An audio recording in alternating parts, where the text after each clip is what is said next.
So if you didn't like our previous guest, I do not know what you think of our current guest, but let me introduce them, then you be the judge.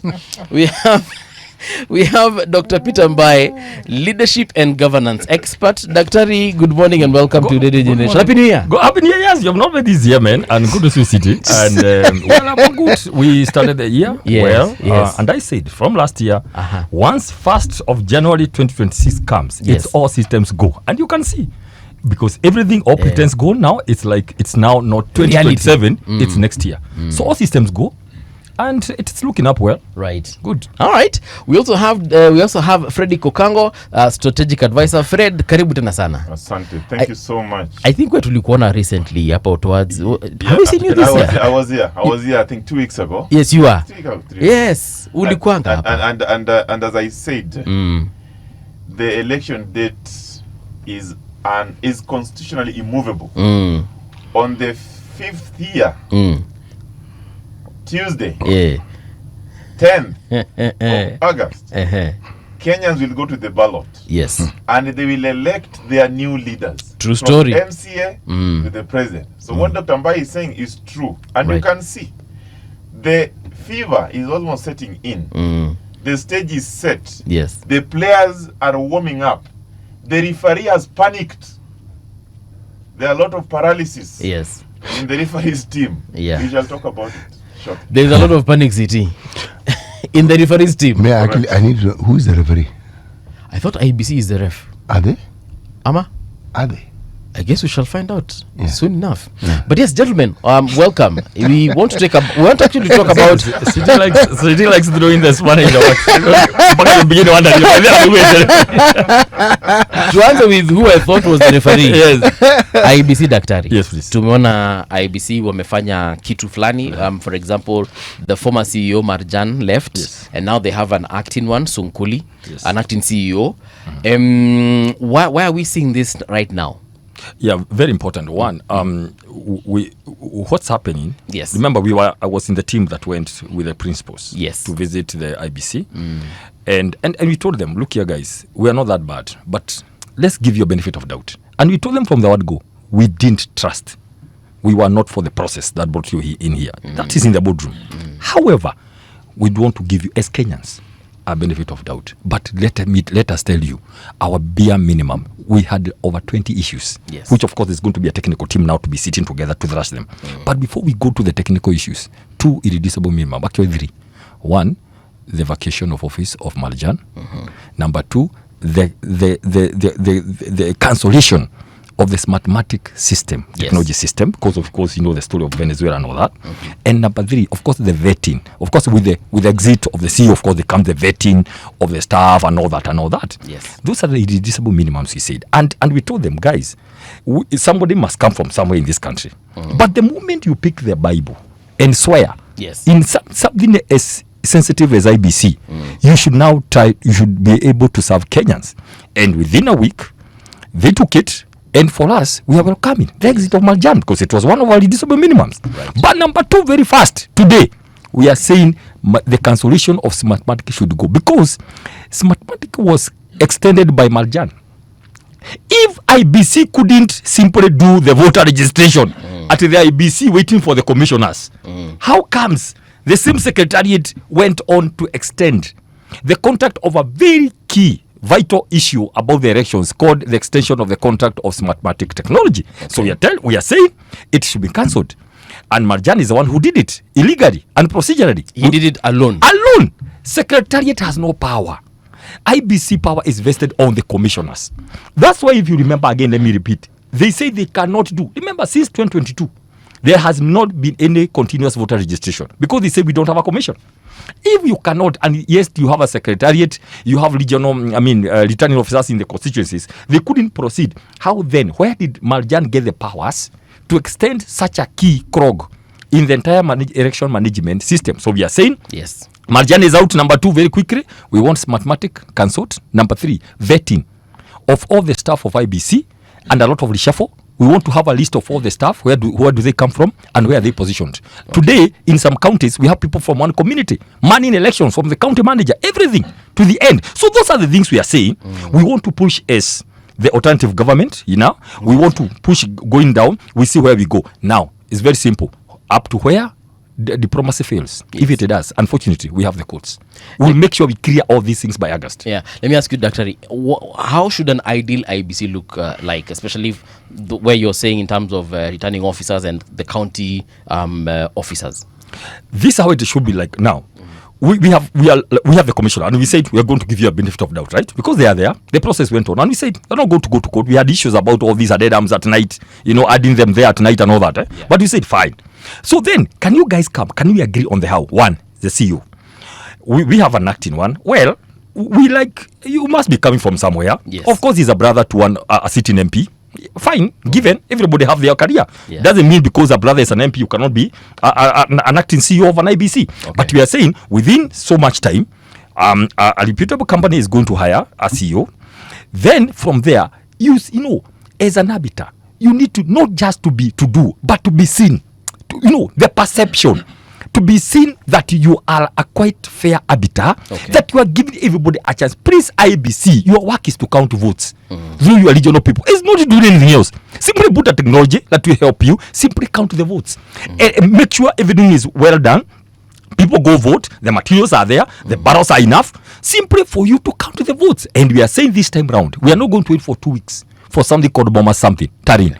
We are seeking advisory from the judiciary that immediately the votes are counted at the constituency level. Polling station. From that 4A, of course.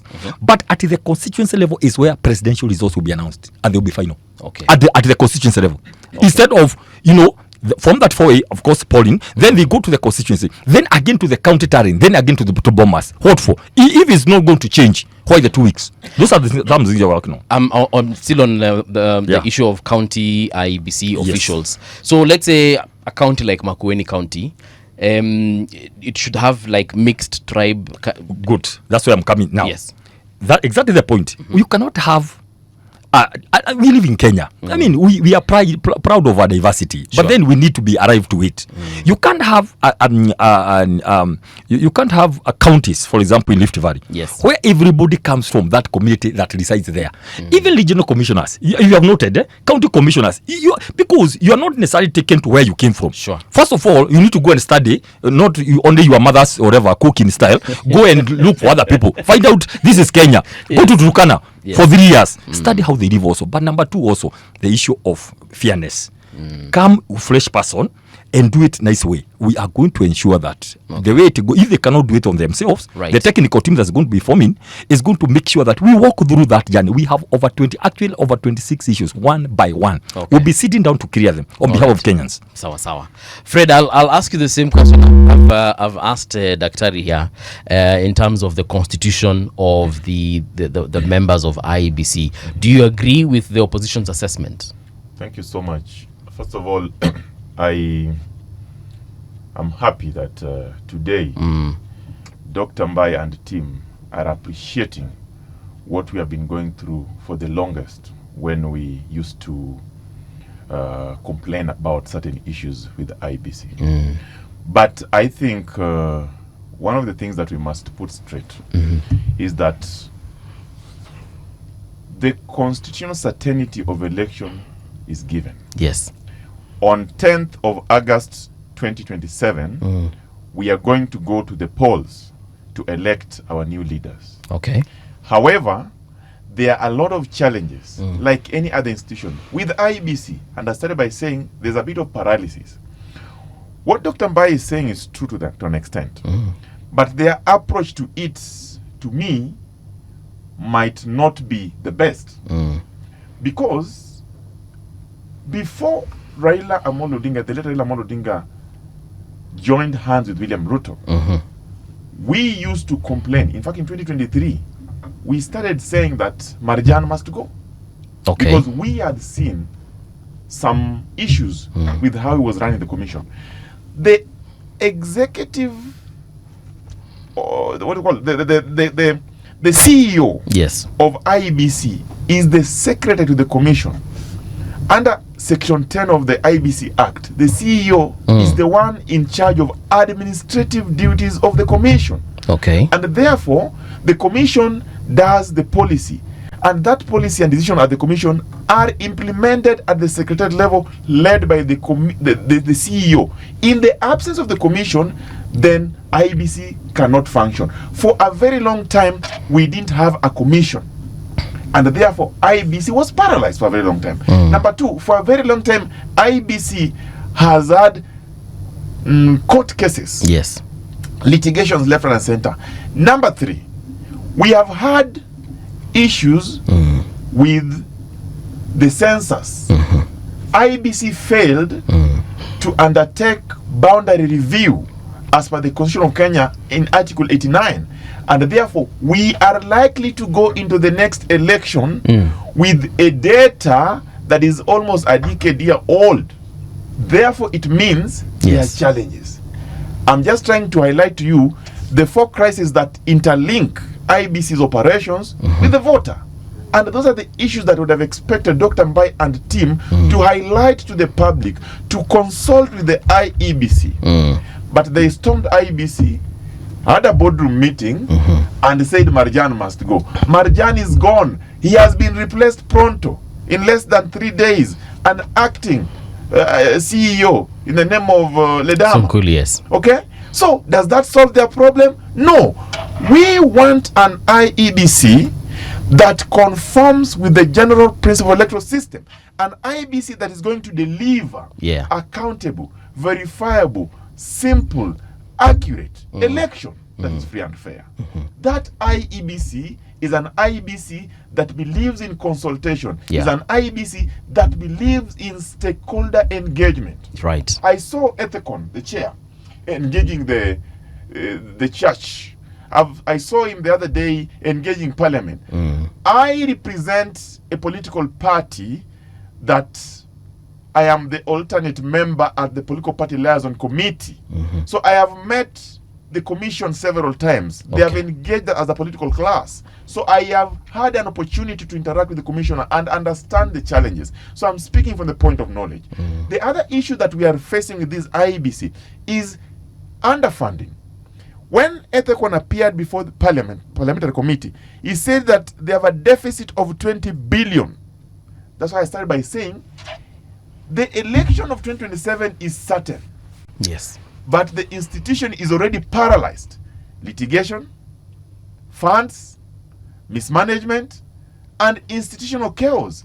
What we want to see, because IEBC is an independent institution, it is a commission. We want to see a commission that is ready for election. Dr. Mbae and the team, they are our competitors today. But the commission is independent. The same challenges they see are the same challenges we see. Our approach to the challenges is very different from theirs, because for us, we want to offer solution. Parliament is resuming from recess next week. It is our proposal that Parliament relook into the funding of IEBC through Treasury budget. Number two, it is our proposal that JLAC look at any legislation that will affect the election of 2027. It is our proposal that Parliament engage IEBC constantly so that we have an IEBC that conforms to the general principle of electoral system that the public will believe. We will not go to IEBC to evict the chair. We will not go to IEBC to demand for the eviction of CEO. We will not go there to demand the eviction of the managers, as Mbae and team are doing, but we'll use the institutions that are available to ensure that the right thing is done. Because in this country, we have got strategic ambiguity in every election time. Strategic ambiguity. Things just become ambiguous for no reason. Dr. Mbae is saying that there was an extension of this mathematic contract. Those are issues that are strategically ambiguous because individuals have interest. We know that. But as a people that believe in the rule of law, we are saying that let's start by institutions that are available. Let's reform IEBC. The new commission is new. The CEO, currently now the acting, is new, even though he has been there for quite some time. The commissioners are new. And therefore, this is the IEBC that needs the support of the political class. Okay. They don't need the disparaging of the political class as Dr. Mbae and team are doing. You don't need to go threaten them. I saw Mbae and team storming there, intimidating IBC commissioners. Why? We have institutions that must work. Dr. Mbae, did you intimidate? Did you intimidate? Show the movie, show the movie. The words Fred is using are very strong words on early morning, on early week of February. Amesema muli storm. Did you storm? Amesema muli intimidate. Those are very strong words, and I can see CCT is actually nodding in surprise, in shock. How we didn't storm, we moved. Actually, as a matter of fact, we requested for the appointment. So you had an appointment. We had an appointment. So I think they were shocked by the reception and the media coverage. That's why they're saying about storming. We simply went. We moved to the boardroom, went to the chairman's office, signed the visitors book. Is that somebody who looks like storming? Okay. For sure, no. Yeah. We went to the boardroom. We had our discussion. It was a courtesy call, actually. Who did you meet in that boardroom? We met the entire commissioners, chairman and the members of the commission. So secretary taikwa? No, they were not. Because as we were going to meet the commission, it was very cordial. We raised our issues. And so we didn't threaten nobody. It was very cordial. Every of the principals spoke, and we said, this is what we'd want. And it was very clear. How we are here, you are now Kenyans. Yes. You took the oath to protect the constitution in terms of electoral management. And we simply said, one, we have an issue with Marjan. I'm happy. It was started by them. It was started by Baba.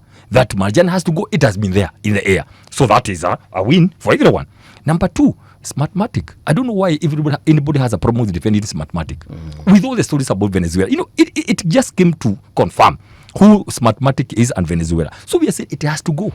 Yeah, because one, it was actually the chairman has said recently that we have not decided on the technology to use. That is now the correct position. But before we go to that, let them cancel Smartmatic. So we raised an issue about the budget. Let me tell you. Yes. How 70-something billion. We told the IBC to recheck that budget. In Kenya, there's something called budgeted corruption. Let me tell you what happened. We were trying to move something called zero-based budget, where don't come and lump budget that you found. You simply lump it. You continue with it. Go and pull everything down. Right? Yes. Start from scratch. You'll discover. In the 4 trillion budget in this republic, it will come to less than 3 trillion. I can tell you, the rest is just money there by the technocrats. Since it was there last year, it can as well be there this year. So we are trying to introduce something called zero-based budget, where you go tell a PS, wait a minute, we are going to scrutinize every vote. Yes. What is this fuel? What is this tires? What is this maintenance? Then we break it down. Let me come back to IBC. Right. We told them, look here, one of the issues we are going to be engaging on. And I remember Mother Karwa said, when I was a minister, the budget was 5 billion. I mean, not many years ago, like decades, just the other day.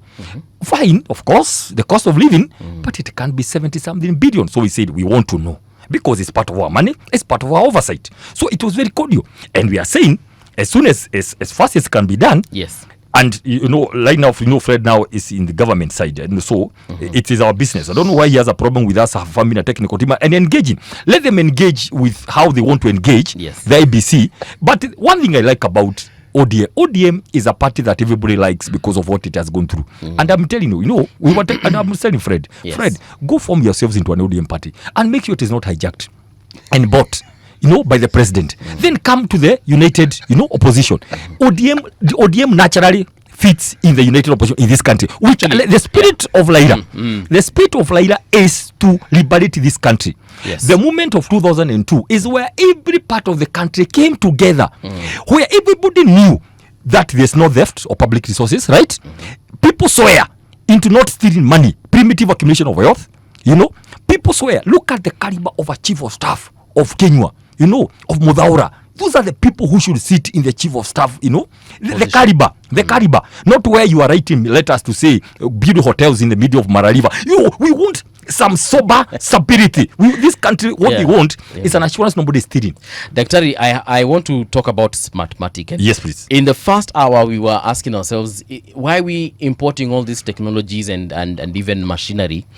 Don't we have the capacity to have our own version of Smartmatic here, because we do have systems, we do have the experts, we have all these people who are graduating from our universities up to the level of PhDs. We have professors who are in this field. Why are we not coming up with our own system, which I am sure will be way cheaper than having to go to a place like Venezuela? Now that is a conversation we want to have, and that's we want to go procedurally. We want to say cancel Smartmatic. Okay, done. Then we simply go and and tender. Both locally and internationally. Okay, what we normally do, we're not going to say only locally, but we are going to say, please, local people, can you come up? It is possible.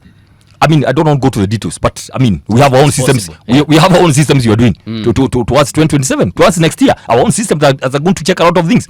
It is possible. So we want a tender to be floated by IEBC, and let's tell all our people to simply go and tender. It's possible. We cannot be 63 years later. Yes. Moving in this country, training people all the way, like you have said, on technology, on everything. These people, it's possible. And by the way, the meaning of a system should be very simple. A system should be very simple, whatever it is. IT, election, procurement, payment, revenue collection. A system should be simple. So don't come and put big words. Talk about Venezuela, talk about many things to confuse us. Okay. A system should be simple. What do you want?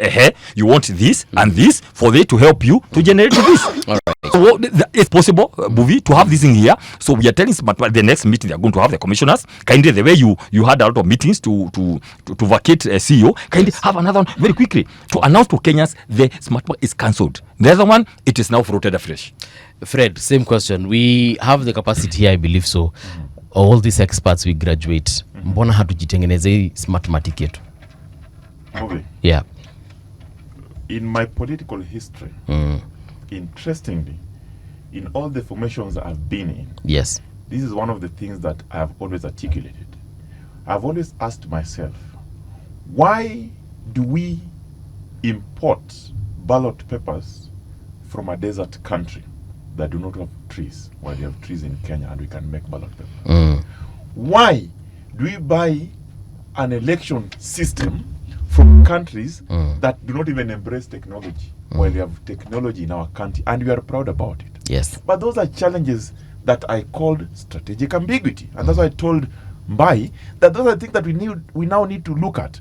Let me tell you, yes, our laws are very explicit on how we are voting.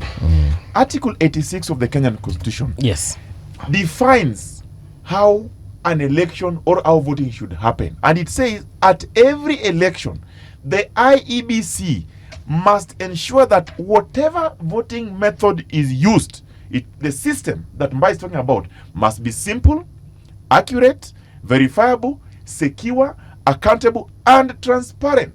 That is the law.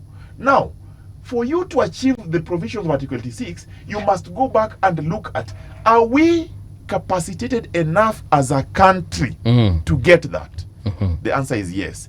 Are we having the goodwill to do that? The answer is no. Are we able to achieve that? The answer is yes. Now, what I'm asking myself, yes, this system require money. Dr. Mbae has just said that Martha Karua was comparing during her time and now. IEBC elections in this country in this region are one of the most expensive.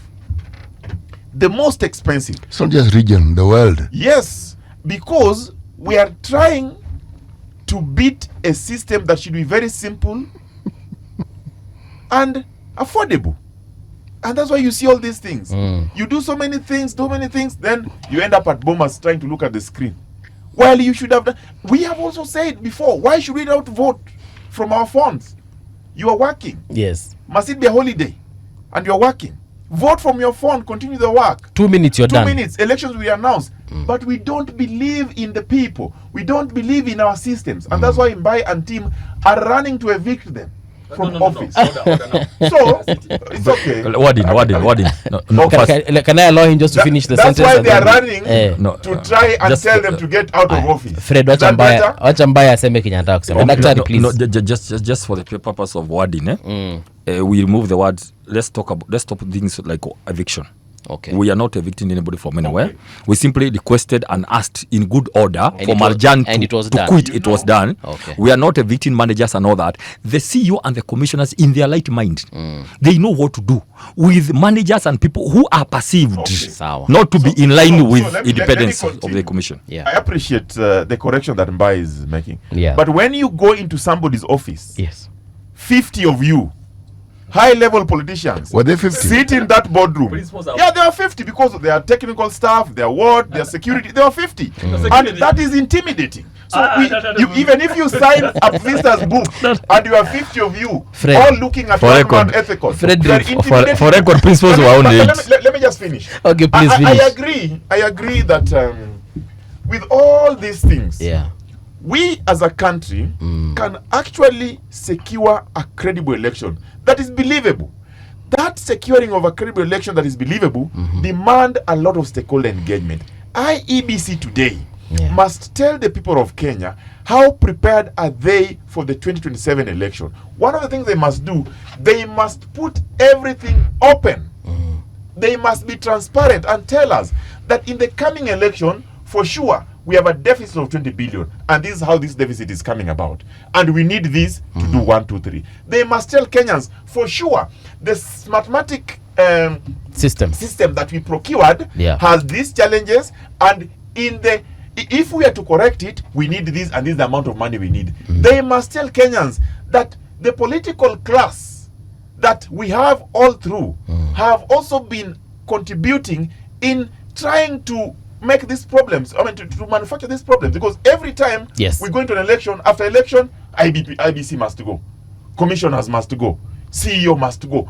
We are paralyzing the institution that we want to believe in. The people of Kenya do not believe in IEBC because the political class have also contributed immensely in eroding the values in it. Okay. And lastly, let me tell you, the most unforgiving constraint that IEBC is having is time. You can amend the laws, you can revise budget, you can recruit new managers, even commissions if you want, but you cannot revise time. We have time clicking. Kenyans are certain about when they'll vote, but for sure, from what Mbae is saying, we are not certain of how we'll vote. Because if a section of the political class have already started questioning the system that will be used, then for sure, if they lose that election, they'll blame the system. They'll say, no, we raised this earlier. And I know, we have in this game, I know, we have played it. I am asking the people of Kenya, let us support institutions like IEBC. The commission is new. Let us engage them honestly. Let us participate in the stakeholder engagement. Let us ensure that we highlight the challenges, but also offer solutions.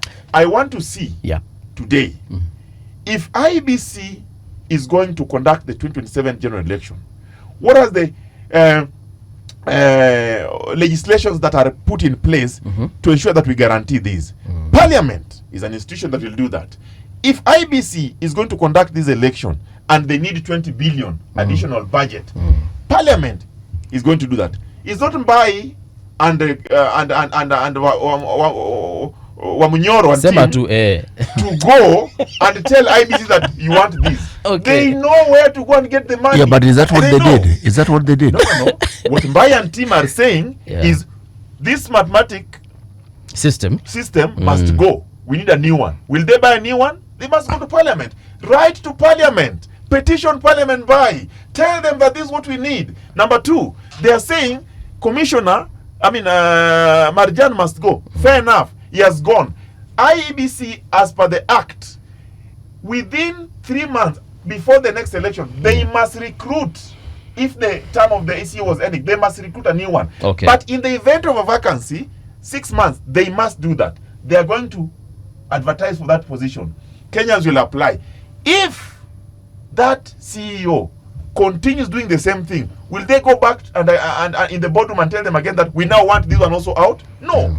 That's why I'm saying let's go to institutions that will help to do a long-term solution.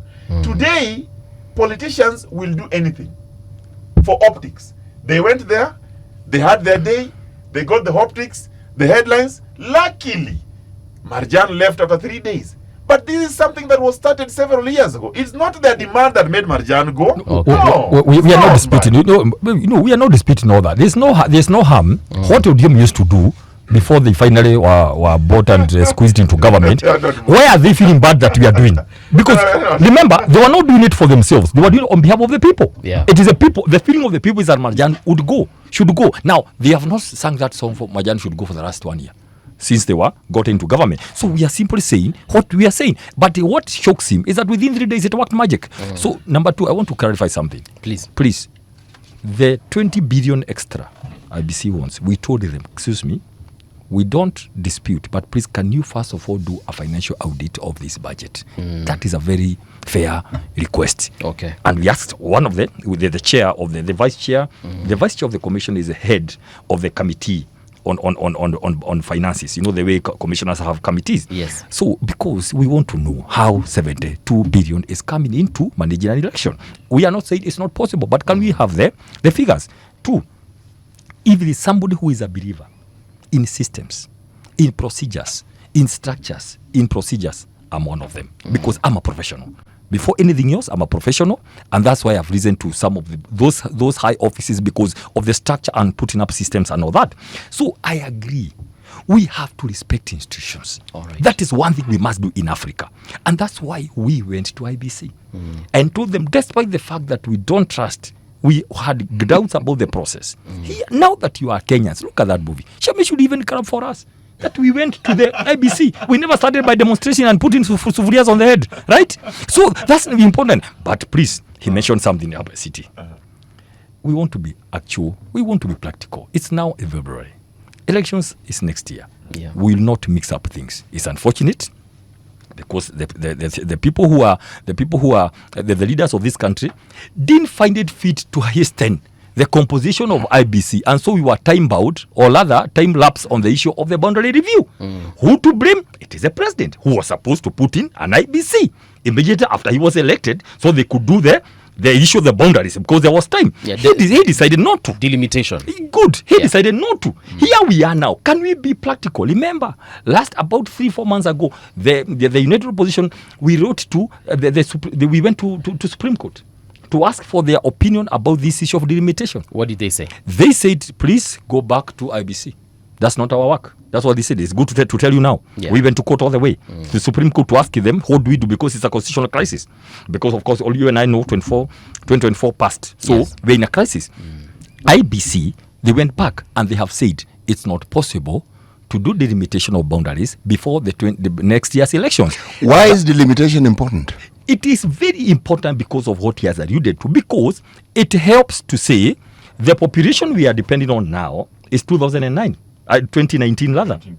Data is very old. Yes, So yeah. the purpose of the census, the delimitation, is to reflect the population, so that if there's need to increase the constituencies, Or reduce. the wards, or reduce, plan all that. We cannot increase the constitutions. I'm just saying. Constituencies, rather. That's what I'm saying. Yes. The whole purpose of delimitation was to review, the boundaries. So that we at least know the population of the country. So when we're going into an election, we have an idea of the number of people who are likely to vote. And the beauty city is that we more or less agree it's not a crisis. There's something you can say without this being done, therefore there's no election. So we are agreed that yes, we are going to elections with what we have.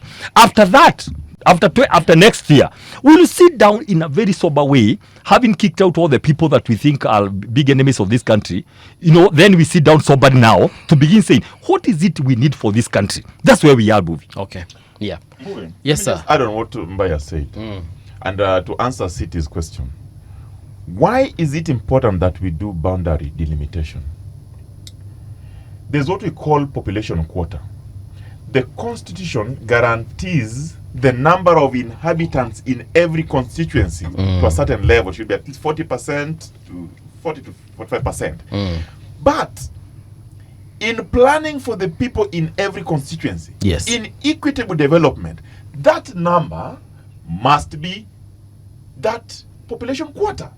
The members of parliament receive at least 120 million for their CDF Yes. Every year. every year. It will be dangerous for a population that is smaller in number to receive the same share Yeah. as a population bigger in number in some county constituencies. So that's why that's important. Number two, city, it is a constitutional requirement. And when the president takes oath of office, when members of parliament takes oath of office, when the commissioners take oath of office, they swear by the constitution and the Bible that they will protect the constitution and respect it. Yes. Now, that had to happen. This constitutional deadline passed in March 2024. I remember I was in the technical team for NADCO, and one of the proposals that the people of Kenya made was that if there are reasons that will make delimitation impossible, then Parliament, Senate and National Assembly, through majority resolution, might extend that. It is the NADCO report. Today, we are struggling to implement that. Parliament is resuming, and they have promised they are going to implement NADCO report fully. I believe that should happen. Number two, I strongly believe that IEBC would have otherwise done the electoral boundary review. But they have said they will do it in a phased manner. That was Ethicon told us.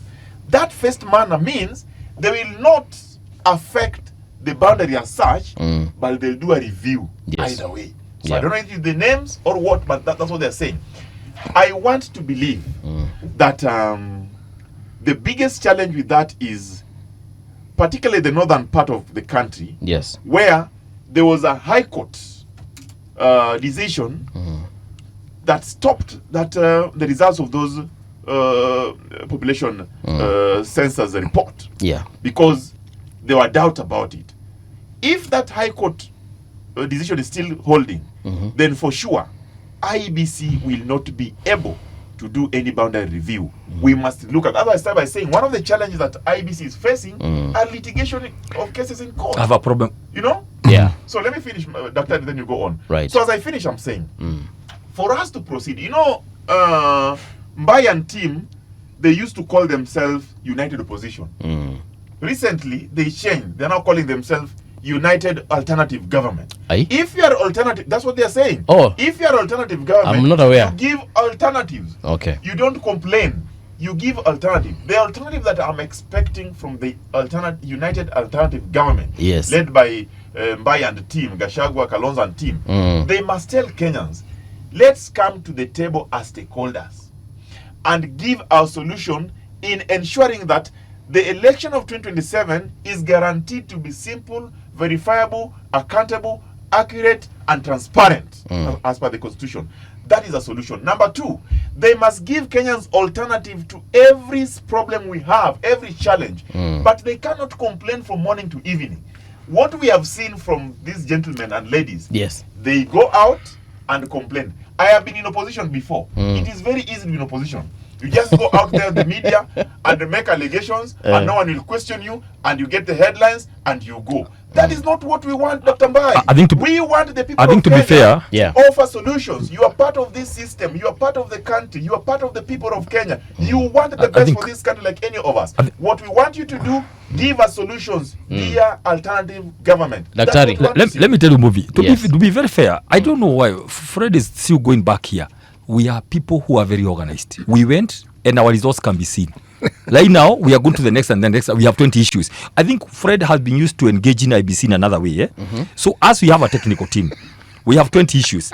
I think what I can promise Fred, since he says he is very key in ODM, we can meet in the party liaison committee. You know, at that time, now that you're in government, maybe that one will be fair because all the parties will be sitting there in the party liaison committee on IBC. It's a very strong committee that now talks about all the issues he's talking about. But for now, Fred, we are very organized. We are already going ahead. There's one issue that I want to clarify here, Bobby, for the purpose of record. Fred is talking about parliament like for 10 times now. We have a lot of issues with the parliament the way it is constituted. Because there is broad-based conspiracy there going on. We don't 100% trust, but he has a lot of trust in parliament, everything in parliament. Listen. This is what we are saying. It's not us to go to write to parliament. It is IBC to go and look for money and whatever they need. That's number one. Let's be very clear. Number two, there's something which he has mentioned which needs to be discussed. Right. He's saying that, there's some issues here because you see boundaries were supposed to happen before elections. So Parliament will go implement, an article report that says, you remember that some proposal that extension until boundaries are done, then elections are held. I want to tell Fred, please, go and tell your people in the broad-based, we are waiting. We are tunawacheki. We are waiting. Can I ask a question, gentlemen? Because that's what they want to go that direction, city, where because boundaries is not done and he's mentioning litigation, wanaweza kuwa mepanga watu waende kutini waseme ngoja in absence. Let me tell you, actually that is what is likely to happen. Yes. And Fred is always listen to what Fred is looking, ile anaruka juu. Hiyo ndio mimi nashika. Amerudia parliament mara 10. Then he's talking about litigation. Then he's saying, delimitation boundaries was supposed to happen before elections, and there has been a talk. Then there is no elections next year. Remember, there has been a talk among their own people. So, can I ask a question? No, but also Fred has said, as CTU, as you chime in, Fred has said vizuri sana, tarehe 10 mwezi wa 8 mwaka ujao tunafanya election. Article 101 of the Constitution. Sawa. So Citizen. No, Dr. Mbae is the guest. Please speak. Thank you. Now let me tell you what happens. Yes. I mean, we went to school, some of us. When some of them were going to school to study education, to be teachers, to be engineers and architects. We did 4 years studying politics and government. Right? I know one or two things. If they want to stop elections, they will not sit here. Fred will come and say elections according to Article 1 is on 10th of August. But behind the scene, they will sponsor people to go to court. That's what happens in politics. I want to. There's a question that I now must ask, gentlemen. Those are allegations.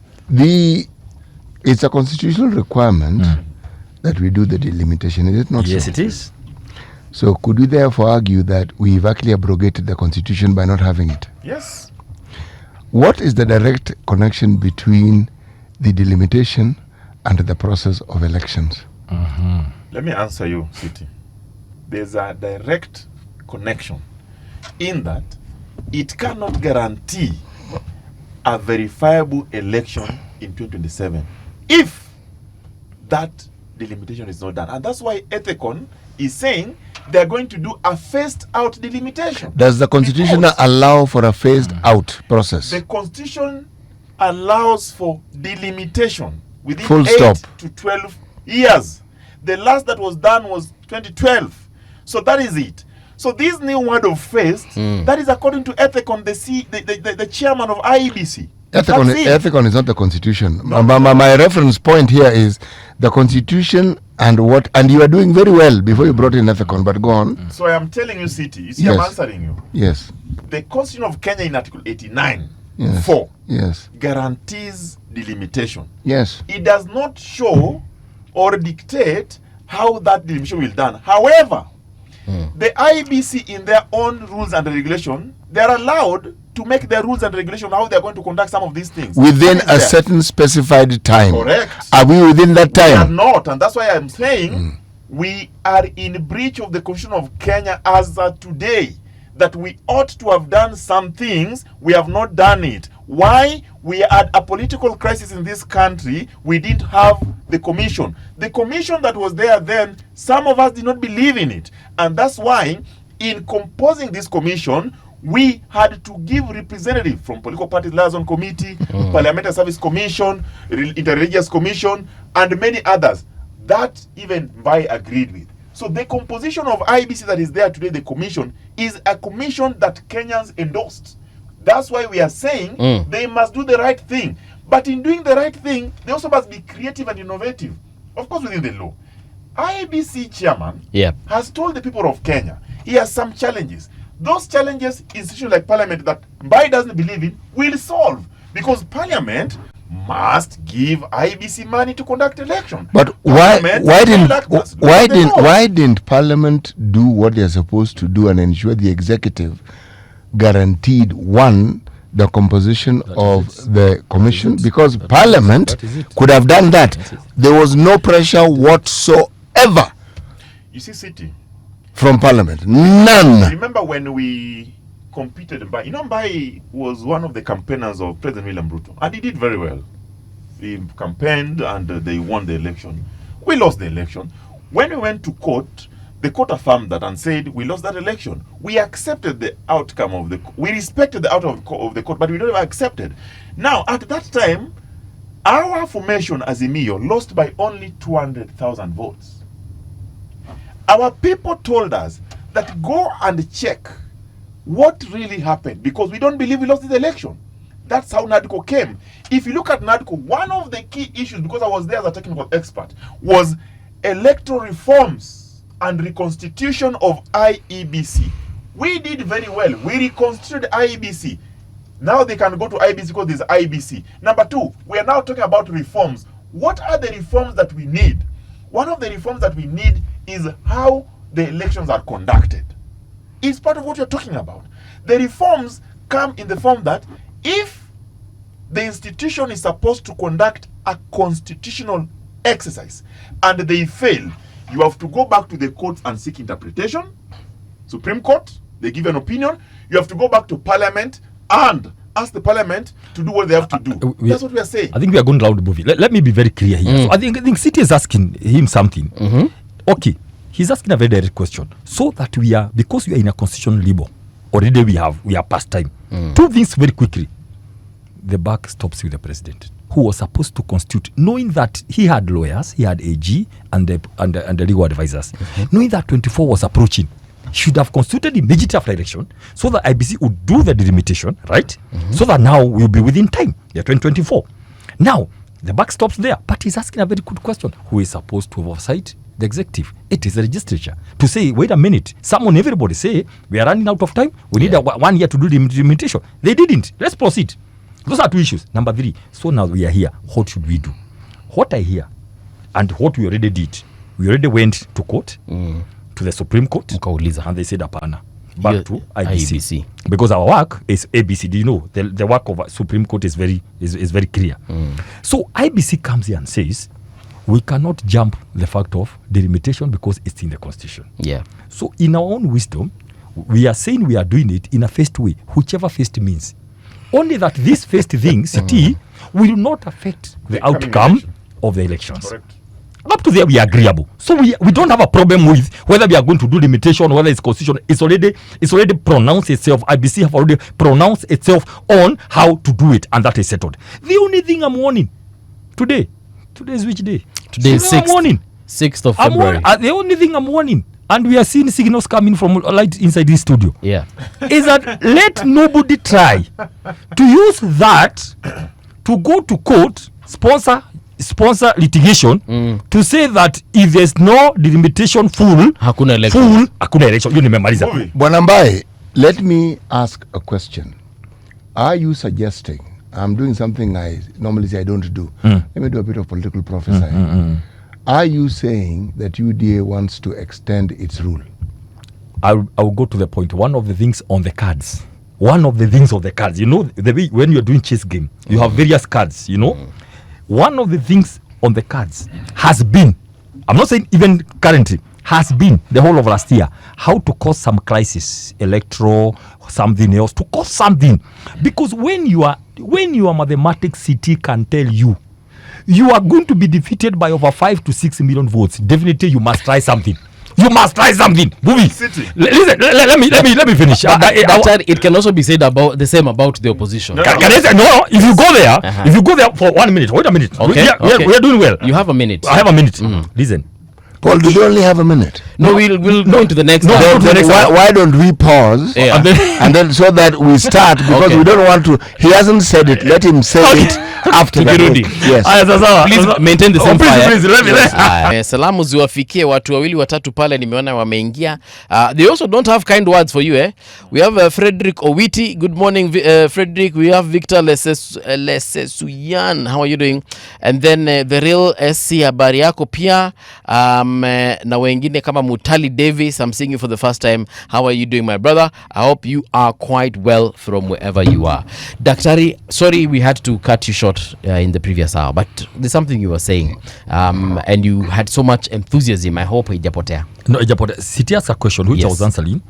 That are we saying that there are some people who are planning to move the elections? Yes. And I said, if you are seated here and you're in power, and you're looking the numbers the way they are looking at, I can tell you as at last year, that is one thing that was on the cards. How can we not have an election? And you could hear some people saying from here, some very senior people who I can tell you when you go to sleep. There is one gentleman who actually said it in Parliament. It's called Senator Gerard Gay. Yes.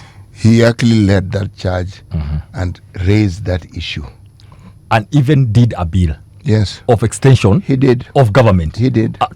So we know these things, and I can tell you this, that bill, CT, on extension has never died. It is still in Senate. I talked to clerks there. I can tell you it has never died. Things happened. 7 years, but it the way. But equal too. Equal. It's one of wait. It's one of the things on the cards here. Now, what am I saying? It's one of the things they have been thinking. However, I want to say today, the power of the people will be so massive.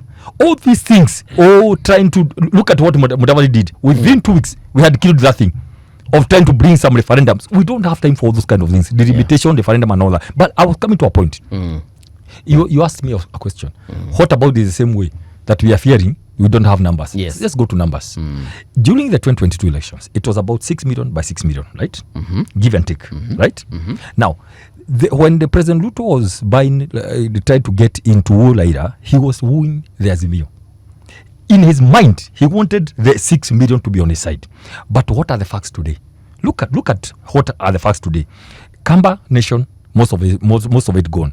Luya Nation, most of it gone. Kisii, the Luya Nation, a lot of Mijikenda and all others. Now, on this other side, the 47%, which is 3.8, came from the mountain. I can tell you today, what is remaining there is 2% or 3% of that 47%, of that 3.8. I can tell you. Yes. Now, so President Ruto has what he has comfortably is a Rift Valley block, which is about 2.5 to 3 million out of the 6 million. We want to be very factual. How do you arrive at this conclusion? I'm giving registered voters, or are they the population of? Continue. Good. I'm saying from you're building your case. Yes, from whoever voted. Yes. From whoever voted in 2022, about 14 million plus the people who voted in 2022. So what I'm saying now, look at the numbers. Going into the future, President Ruto, with that block that he has, removing the Mount Kenya and others, many others across the country, that's what he can say he has. The only other block President Ruto is relying on is not Azimio. It is ODM. Now, if you go to ODM, now we are zooming. If you go to ODM again, I can tell you standing here, if you looked at the mood at Nyayo Stadium during Baba's burial, look at the mood during his burial at Bodo, how Kalonzo Musyoka was received, how Babu Owino was received, how Edwin Sifuna was received, and the talks now from people like Winnie Odinga and that family.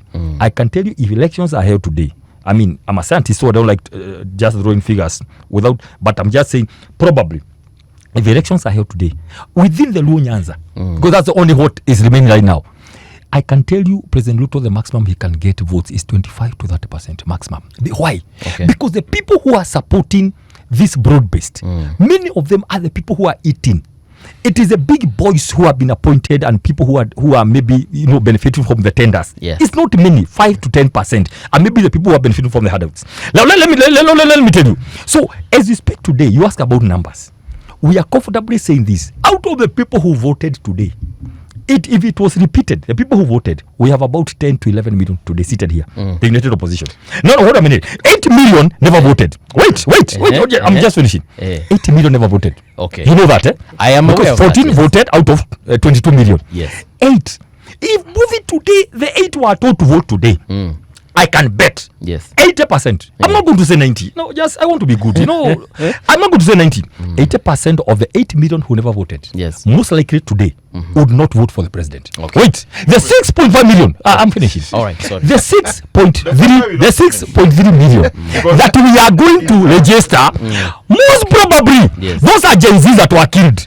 And by the way, those who are Gen Zs that were killed, most probably, do not for the president. The president is a consumer of raw intelligence. He knows the NIS is telling him, if elections are held today, he is a consumer of raw intelligence. He told us. He knows if elections are held today. Yes. So he can do anything. And I can tell you, if there's something we are checking, or parliament, or state house people, or what, elections have to be held, whether the broad-based conspiracy want it or not. Okay, Daktari, let's allow at least Fred. You have alternative numbers? Numbers on the table. I don't place numbers for the sake. Okay. Dr. Mbae is political scientist, and he's also a propagandist. You know, I'm saying this. Let's allow him to just finish. I'm just saying when he's here, he has a right of reply. He will reply. Okay.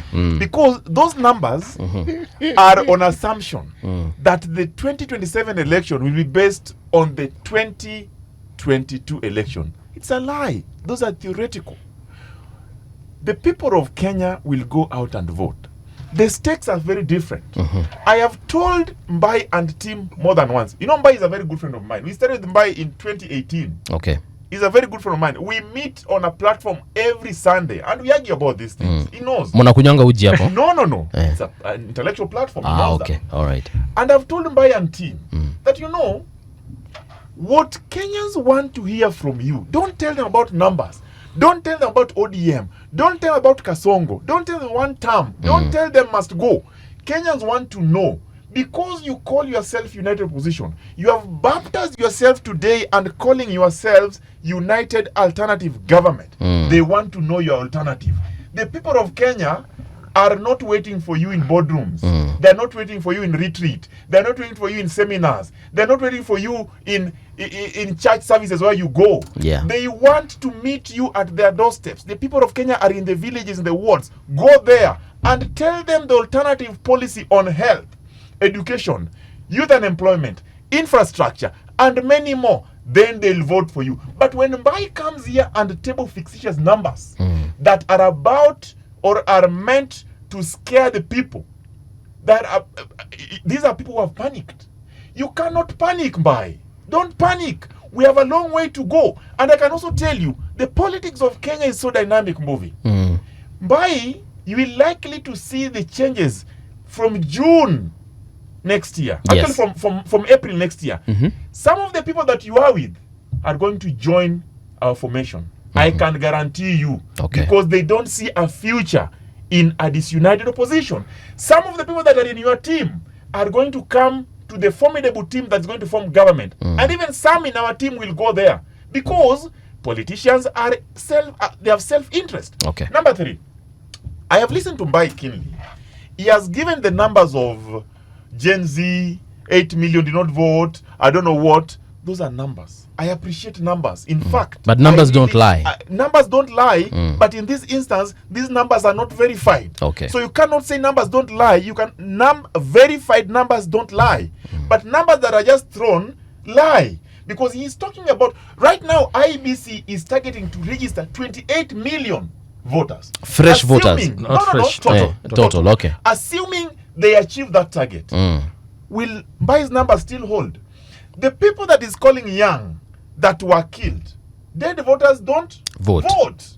So we are saying that it is unfortunate that there are people who died, but it's also fortunate that we recognize that young people made a voice, and that voice must be respected. And we are working very hard to ensure that the young people's voice is represented. That's why the president has gone out through an empowerment program called Nyota that is guaranteeing young people at least some money to start a business. They are going to be trained. What is the alternative to Nyota? The president has said this country is now going to be a construction site through infrastructure development. We have Talanta Stadia just next to here. Monumental, iconic structure. What is the alternative? We are saying that we must make sure that this country, it is better than the way it was last year. And I agree. No, let me just, you can buy a lot of time. All right. Let me just finish. Okay. Let me just finish. So. Mbae and team, they have panicked. And I'll tell you why. When the president provoked them as senators and said, we are going to win this election by between 2 million to 3 million votes, they went scampering. Some of them are now outside the country in the US. I don't know what they're doing there. Looking for funds. Of course. But don't panic. Mbae and team, I want you to organize yourself, mobilize yourself, go to the ground, speak to the people, tell them the alternative. The president has been in almost all the counties in this country. Look at the affordable housing program. I know City has an issue with it, but let me tell you, that program is now in over 44 counties. City, do you have an issue with it? No, the last time he questioned a lot of things about it. Let him speak. Okay. He questioned and I answered. So that's what I'm saying. So now, I am persuaded that the people of Kenya are wise enough. President William Ruto, you know, I didn't vote for president. You know that? Yes, I know that. Yes. But today, from an observer perspective, from what I see, give it to him. He has managed to do certain things that are to the benefit of the people. There might be challenges. And Mbae worked for president until recently when he joined opposition. He worked for him. He was a director there. He knows that. We remember. And he was pushing that agenda. His resignation was very public. Mbae was the architect of the plan. Mbae seated here was the architect of the hustler movement. Mbae seated here was the architect of bottom-up economic model. But there's a reason why he resigned. No, because he resigned because he had his own personal reasons. But that one we don't want to go into. What we are going into are public reasons. But you've brought it up. The public reasons are that the manifesto that they wrote is actually working. And is running away from a manifesto that is working into something that is imaginary. They don't have a manifesto, they don't have a plan, they don't have an agenda, they don't have an idea. Today, Mbae is speaking from a hollow tube as a strategist of opposition. Hollow tube. They have no table alternative. Gentlemen. So I want to ask Mbae, don't panic. Don't throw numbers that are not verifiable because numbers don't lie, but only verifiable numbers don't lie. But in all honesty, I want him to tell the people of Kenya that why are they projecting a loss while the referee has not even finished registering voters? You know, Dr. Mbae, if I remember well, and I'll allow him to speak for himself on that issue, daktari ulisema kwa sababu gani uliresign? No, uliagree ya kwamba vinye mulipanda hiyo train na iko inaenda ile direction ulidhani inaenda. Thank you so much. Yes. Let me tell you, you know, when a hippo comes out of the waters and tells you that the crocodile is sick, you know, you need to listen to the story of the hippo, what is happening in the waters. So, Fred is talking here, 1 year is when they have met Ruto. They don't know what is happening in this government. So it's good for you to listen to some of us because we know a lot. Yes, we are other architects. We are the ones who put President Ruto into power. We did a lot of mobilization in the whole country because we believed in the stories. We believed in that issue of 4 million young people, 1 million jobs per year, all those stories. And some of us, we not only pushed him into power, we literally went and took positions as a consultant. Let me be very clear. I never go to these things for a job. I go there as to help you if you want to be helped. If you don't want to be helped, I have another life. My life does not start and end with government, by the way. I've done many other things in my life. So we went there, and good. The first appointment I got is a senior technical advisor in the Ministry of Trade, Investments and Industry. And I can tell you, that is the day one day. We were able, this AFCFTA is us who started. We brought one day here 35 ministers from Africa, trade ministers in this country, to talk about all that trade, how trade is going to happen in Africa. In Africa. And of course, we opened all these other markets. Look at the issue of FDI, foreign direct investments. A report came during that 1 year that we served. The FDI was highest in Kenya. We beat South Africa, we beat Nigeria, we beat Egypt. The FDI that came to Kenya for that 1 year. And of course, the KIPES.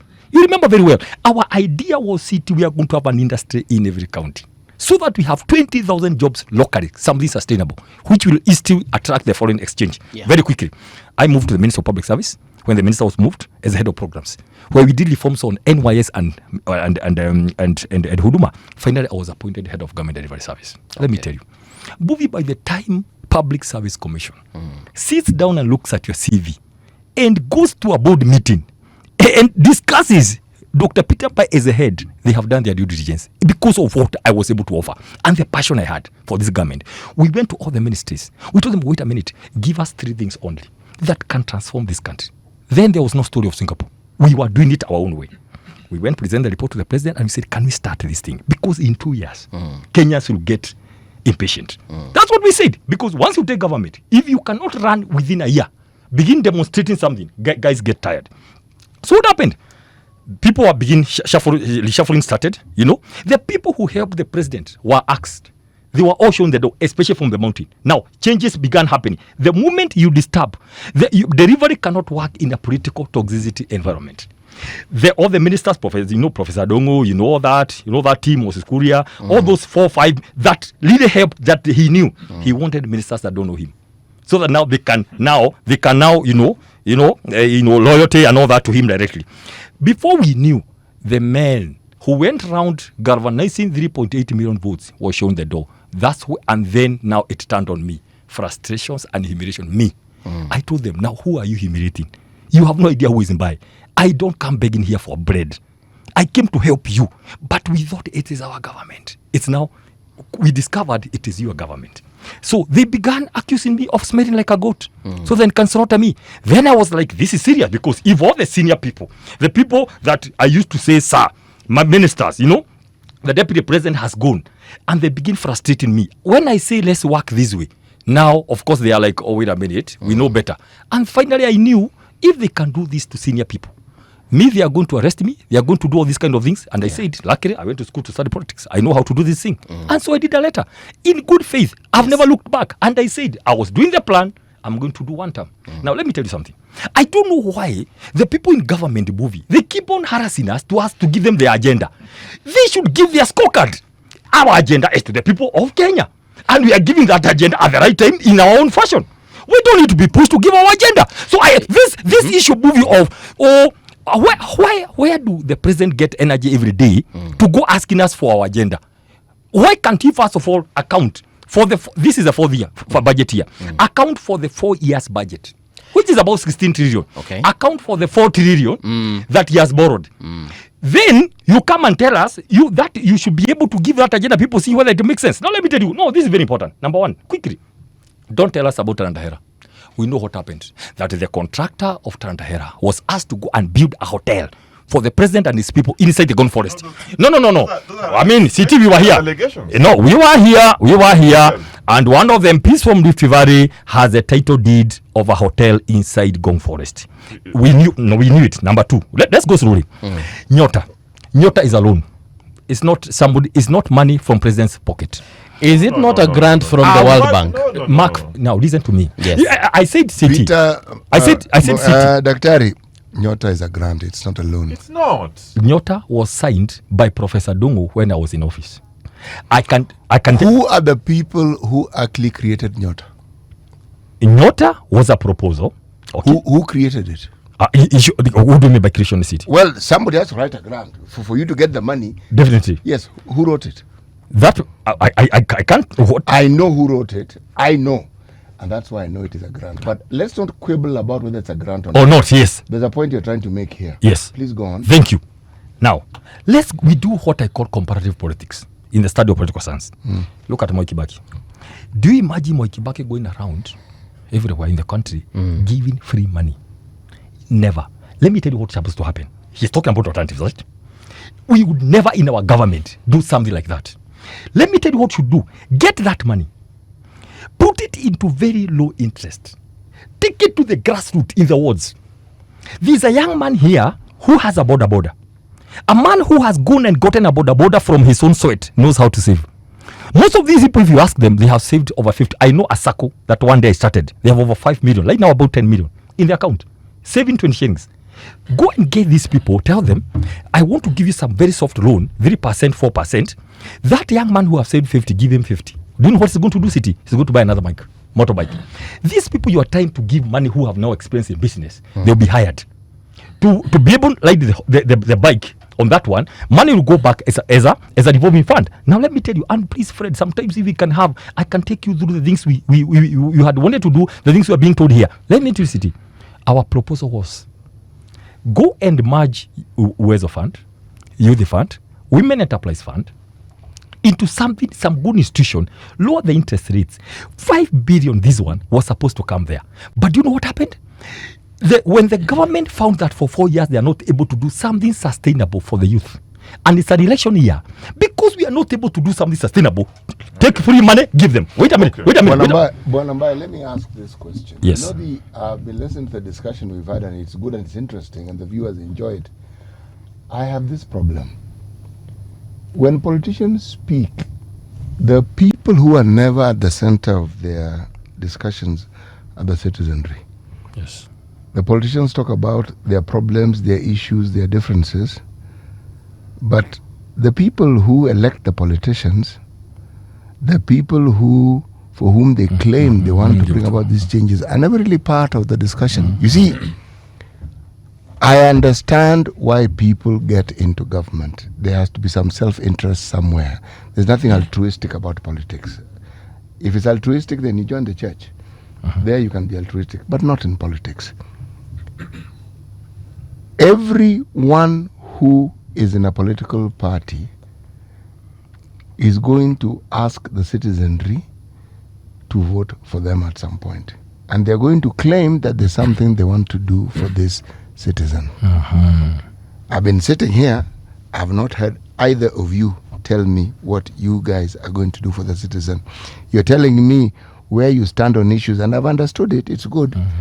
How does this take the 38% of Kenyans, whom according to the Global Hunger Index, are on the verge of starvation and they don't know where the next meal is coming from? How do we uplift these people from where they are? Of what use are all these grand plans if more and more Kenyans are getting hungry? Because now the numbers are the worst we've had in 25 years. So what are we doing? City, this is what I'm going to do for my 2 minutes before he goes. Thank you so much. This is what Kenyans are saying. We had these big promises and all that. Industrialization, youth empowerment, IEBC are going forward. You know, kazi maju, like now 3,000 young people don't have the money, the 200,000. Since last year, wameshika makaratasi, they have the jobs, agencies got them jobs, they have visas, they have expired. Since last year, July, 3,000. Kazi maju, they don't have. And Fredrick, you can go back because you have access. Go call your ministers and the youth. 3,000 young people. The agencies have called me severally to tell me, Mbae, please tell us, because the young people are with one of the young people have committed suicide in Kiambu. Because wameshika makaratasi. Now, let me tell you. This is what, let me paint for you a picture for 2 minutes, for Mbuvi and City, kindly. Because we have been government, we know what needs to be done. And let me tell you in a nutshell, then I give you some analysis. I can tell you people, please listen to me and hear me. I know, because I've been there. I've spent my best years moving to every state department and analyzing budgets and office of the president, you know, DP, office of the prime minister, the chief of staff. We know these things. The 70% of the challenges City is talking about on food security, on job employment, industrialization, policies on foreign policy, on trade, on exports, on mining, I can tell you, they can be done, 70% of them, through simple administrative action. Out of a leadership that has sown into not stealing, listen to me, not stealing. You cannot be the father movie and you are tiptoeing at night to the fridge to go and steal, to go and take milk and bread belonging to the children. And you are the father. No. I'm going 2 minutes. Please, 2 minutes only. 2 minutes, please. Yeah. So, what do Kenyans want? I can tell you.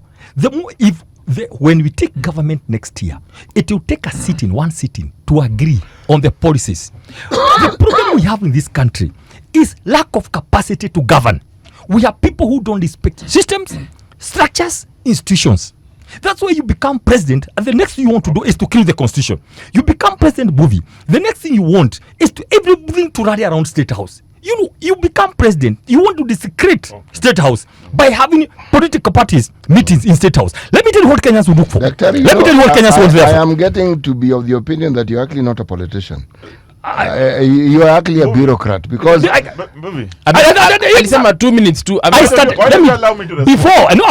getting there. City. Okay, that's 30 seconds. Before I become a politician, I am a serious professional. As an expert on delivery in this country and a serious leadership and governance. But let me tell you, my 30 seconds is not enough. So what am I saying? So what you're saying, listen, Kenyans want a president who is not a one man. They want somebody who is a team leader. Okay. Like 2002, where the best minister will be given a job and be allowed to work. So that now you go think about what we can do about agriculture, guarantee minimum returns, about food production, about this. Today we are sitting here, the president is going around dishing money. People are dying in Turkana. No, listen, so 2 countries. You have 3 minutes. No. You cannot use my time and you give him all the time. Even though he's in opposition, but it's okay. No, kindly continue. I appreciate what Dr. Mbae is saying. You know, Dr. Mbae is a professional and a politician at the same time. Yeah. But I agree with the city, and city has cited him for not being a good politician. Now listen, no, that's it. Listen. I'm listening. President William Ruto's, you know. I cited both of you actually. Yeah, exactly. You cannot. Yes, myself. no. Listen, Bobby. Dr. Mbae says that the Nyota money is a loan. It is not. Number 2. Can I ask you to use this microphone please kidogo tu. Hii yako ni kama imenipatia shida. So all this time ni saizi tu. Bro. So no, this man is going to cite sabotage. The opposition are working very hard with RG to ensure that the message is not home. The message will be home. You're fine. I can tell you. President William Ruto's National Youth Opportunity Towards Advancement Program is more than a youth initiative. And I say here with a lot of conviction. Remember, I worked at the Ministry of Cooperative under Oparanya. I was one of his advisors. And I know I had meetings with the PS in charge of MSME, Madam Susan Mangeni. I sat in some of these meetings. I know what I'm saying. While Mbae and team could have initiated the project, but at the tail end, before I moved to what I'm doing currently, I had an opportunity to interact with these documents. This program that is now targeting over 2 million young people is going to go across all 47 counties. It offers basically economic agency, not handouts as Mbae is putting it. It has recognized that meeting the people at where they are, you are meeting their needs. The President of the Republic of Kenya is a politician, Mbae. And that's why he has taken this as an initiative to go to the people, disperse the funds, and also engage them and ask them, how did you know about this? How are we going to use this money? This is a grant. They are not going to pay back. The opposition and team have said it is just 50,000. You know, these are rich men. They drive big cars. They live in big houses, in mansions. They travel abroad and get treatment elsewhere. Even the young people that the President William Ruto is targeting with the Nyota, they have nothing. If you give them 22,000 and give them another 22,000 another phase and save 3,000, you shall have helped them. They can start a business of smoky. They can start a business of kinyozi. They can empower themselves. That is why the President talked of bottom up that Mbae created. Can I assist you? There's something I want to throw in some. No, you don't assist me. You just give your opinion. I'm assisting you. Then throw the stats. Then pick my mind and tell me what I'm about to say. What you're about to say, I don't know. But don't assist me. Because if you are going to assist me, how do you assist what you don't know? I'm telling you. But I know what you... Look, I know more about Nyota Fund than you think you do. Proceed. Okay? Proceed. There's what you know, there is what I know. Okay. Then there's now what we know. Proceed. CTP wetumia mic sasa. 56% of the population of this country earn less than 20,000 shillings per month as a household. That's true. Okay? I'm referencing the 22,000. Correct. 22,000 becomes a lot of money. That's Correct. really what I wanted to say. Thank you, City. And it also confirms why the opinion poll about Nyota projected that majority, over 70%, support and believe that that money is useful to them. And those are young people. The same young people that Mbae and team are now saying do not believe in this government. Mbae, they are going to vote for William Ruto man to man. Let me tell you. I am convinced. You know these two gentlemen are campaigning for them. I am convinced. Sawa. And the land in your campaign. I am convinced. 30 seconds. I am convinced, Mbuvi, that as we go along, Mbae talked of a scorecard. Let us not tell them to give Kenyans alternative. Let us give our scorecard. Our scorecard is visible. When the president go out there, he tells the people, look around. There are affordable housing in every county, 44 of them. It has employed young people. They're getting a living. Look around. Nyota, I'm here to give you money that you're not going to return to me, but money that's going to empower your economy. But he's telling them, look around. We have had challenge with the Shah, but today we are going into investigation. The culprits will be arrested, but we are making Shah work. Look around. Education? We are building. Education has had challenges, CBC, CBE. It has had challenges, but those challenges are with every government. Not it has had, it has. It has. It's an ongoing thing. It has, I agree. But challenges are ongoing. The government is not seated smiling. They are working on it. And that's why I keep asking. The alternative, the opposition that is now calling themselves alternative government, has not told us any of their policies. Yeah. This is a technical person. Can we allow now this that is a professional. Yeah. No, before you allow him, no. Sasa hii microphone. Let me finish. Daktari, just 30 seconds. It is 30 actually, seconds. it is actually not a problem. The two of you are both enthusiastic when you speak. 30 seconds. So 30 30 seconds. just This is go my ahead and friend. 30 continue seconds. being enthusiastic, So, Daktari, I agree. You have highlighted some of the issues that need to be addressed. I agree. And I acknowledge that you voted for William Ruto and you believe in him. I agree. You still believe in him. What I'm asking you to do, if you want to go the opposition way, if you want to go the alternative way, please, Daktari, advise Wamunyoro and the team, instead of just going for rallies, seminars, workshops, put them down together and tell them the people of Kenya want to know if we are going to criticize SHA, what is our alternative? Okay. If we are going to criticize the education system, what is our alternative? If we are going to criticize youth unemployment, what is our alternative? Because that is what will put votes in the basket. Thank you. Director bwana, hii maneno hatutafanya hivi bwana. Itanunua Unajua, Dr. Mbae, use the microphone, City. I want to be like them. Yes. You are saying it is important that these differing views be heard. But gentlemen, beyond campaigning for your respective factions, can we actually get to understand what you're saying the government has done? That's what the government is supposed to do. And they're the ones who told us they're going to do it. I asked a question. Yes, they are. I asked a question and I'd like it answered. How do we ensure that we remove our people from poverty and hunger? That isn't a question that is going to wait for the election, because if people don't eat, they die.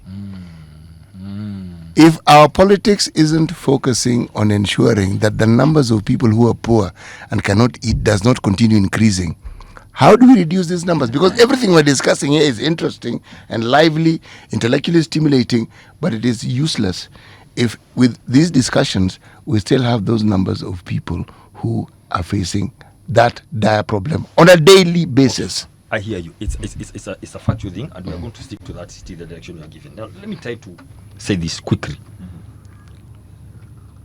The next time Fred and the president will be speaking in the State of Nation address, they should address that question. They are the people who saw when we try to help to answer that question about production. The problem city we have is that we are a consumption economy. We import everything, we don't produce. And so the problems we have, we cannot sell. We don't trade. We only trade some raw things here, coffee and all that, some raw stuff. The whole idea about production, I'm giving you now because you have asked a very good question. When you talk about employment, the promise was 1 million per year. That is the promise. 1 million per year, young people. So the question that we are talking about the scorecard, they should tell us. When the president is talking tomorrow, he should tell us 22 counties today. You can see the photos, eh? It's here. They are facing starvation in a country that he has led for 4 years as president. With his 16 plus trillion, I think about 20 trillion, including the loans. So he should tell us, before you go to ask the opposition of the agenda, tell us, why are people below the poverty line? How many people have you moved from earning ABCD amount per day to earning ABCD amount, just to answer city's question?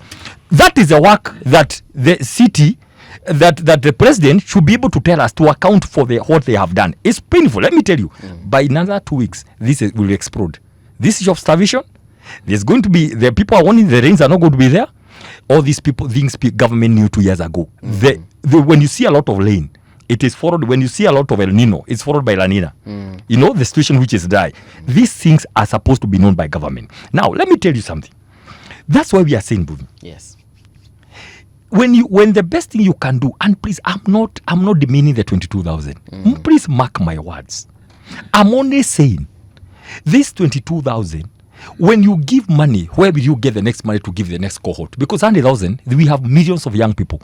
What you do, you give it like a soft loan with 2-3% to give some accountability and discipline, how to use it. You cannot begin telling people that you can get free money. Free money means money that you cannot bring back, because what is accountability?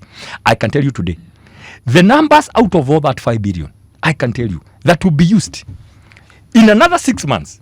You go back And I would want to ask the media, follow these people one by one at home. You discover somebody alikunya hizo pesa within the first 2 days. Because they were given free money in a political year by the president is going round. And now what the president wants, he has given one face. There's another 22,000. He wants to go around again after 6 months, saying the same thing and hoping it will transact into votes. Let me tell you something. I'm saying you cannot be unable to restructure Uwezo, Youth Fund, Women Enterprise Fund, then you gap and sink 11 billion on Hustler Fund. Have you heard Fred talk about Hustler Fund? He cannot. It is sunk with 11 billion of taxpayers' money. Then instead of having some discipline, as somebody who believes in institutions, you want to be political by giving money. Now, I'll stop there. Let me tell you. Fred, I'll request you. Next time, please, the moment you talk about SHA, Kenyans cry, feel like they are going to collapse. NHF was much better. They used to pay everything. You cannot tell me somebody has died like a young man I had in Naivasha. He has a bill of 800,000. You pay for him 200. You want him to reselect? Go and do a fundraiser? The guy has died. Why do you pay Pashu? What do you want people to do with the rest? You come, if you are covered, you are covered. But if I'm covered by insurance, I should be covered by insurance. Not unless there are some, cases which are beyond. So what I'm saying, please, SHA is a scam. Even today, the Auditor General said there's a company that is milking 2.5% of all the money. The company that is supposed to maintain that system, the 104 billion system, the NHF needed only 700 million to upgrade it. This is theft. And that's why I say the problem with the leadership of this country, they are the fathers, but they have private interest in all the public programs. Hold on there. Look at eCitizen. We have been here with you. There are people who are stealing from Kenyans. Even we are speaking right now. Some shillings are going to their pockets. Look at affordable housing. If there's a scam and a sham, it's affordable housing. The Auditor General, not me, Fred, she said she listed 4 issues about affordable housing. Let me tell you the basic one. Who told you are going to take money from me by force? If maybe your need right now is a plot in Kamuru to go and keep it there, then you plan your life, you pay for schools for your kids, then in 10 years you're going to build. Maybe that is your plan for housing. Who tells you that you are going to take money by force? I never signed anywhere. I had to be deducted money. You cannot come with a policy to tell I'm going to give you my money by force. Number 2, you take our money, go take it to the treasury bills. My money, you go take it to Brescia because you cannot consume it. It's too much money. Have you noted there's a lot of money flowing around? Listen, first of all, we were told it's affordable housing. It went to markets. That money being floated, 20 markets in Nakuru County alone, 15 markets in Kiambu alone, 30 markets in this county alone. Now, the money has moved now into building hostels to young people. The same your money. So the money you see president floating around here, it's a money you are being forced to give by force. Okay. Finally, Bobby, can I ask you a question? Please do. There's no way on this earth you can own a house in a public land. It will eat you. And that's why we are saying, the moment we take over, those houses will revert to the county government. Right. People will pay anybody, all the money that people have been giving out. We have to find a way of refunding the money. Because this is a scam. Right. So now, let me tell you, 4 years later, no, wait a minute, Bobby. I'll allow you, Fred. Just allow Bobby, listen. He asked for alternatives. We have told you alternative. On health, we are not going to say we are going to revert 100% because we have to look at NHF, but something like NHF upgraded. Okay. This is theft. Number 2, who supplies cement and steel for the affordable is some people who are powerful. Let me finish. 4 years later, sitting. You take over government in a crisis with the education system. There's no way you can be talking about challenges 4 years later. It's not possible. Let me tell you. You pick a Bible knowing what you are going to do on each policy. He's speaking about alternatives, right? And finally, what you fear most of Kasongo must go and Wantam is what will eat you up. Okay. I can tell you, Kenyans are angry and tired. City, let him answer. How many people have moved from the poverty line to the other line? And the people who are dying right now, 22 counties. Let's allow him to answer. In a country that has been there for 4 years. Okay. I now see why sharing this microphone is going to be a challenge, because Dr. can sit on it and decide that I'm not going to speak. And I can switch it off. No, you don't do that. You don't do that. You have never done that, I know. All right. Moving and city. Yes. I have listened to Dr. Mbae. He says a lot of things in a very flowery language. You know, starvation has been in this country for the longest. There are seasons that set Kenyans from certain regions starve, and there are budgetary allocations to secure that. He knows. He has worked in government. So it is not something new. It is not something that President Ruto has caused. President Ruto has not caused starvation. President Ruto is trying to ensure that Kenyans don't starve. Yeah. Now, Let me just continue. Number two, Mbae is telling us about SHA, nini, affordable housing. This is the same gentleman who believed in this plan. Yeah. He worked on it. He sold it. He gave it to the people of Kenya. Today is disowning it. Like Judas Iscariot. Fred, be fair. No, beef. No, let me just speak. Yeah. No. Daktari, No. Just a second. Yeah. Daktari, I'll allow you. Just. You see, what I'm trying to tell Kenyans, Dr. Mbae, because he has shifted politically, is now disowning his own handwriting. You cannot disown your own handwriting. You are part of it. What we must do, we must make it better. Tell me how we are going to make it better from the challenges that is facing. What are the challenges affordable housing is facing? Give me solution to those challenges. As it is today, has it created employment? Yes. Has the houses been built? Yes. Is it a manifestation? Yes. Is it a scorecard? Yes. That's what we're talking about. And let me tell you, this issue of Nyota, let me tell you something. The opposition today must know, in effect, that Nyota is more than a funding. It is more than a grant. Because it is a long-term investment in the young people.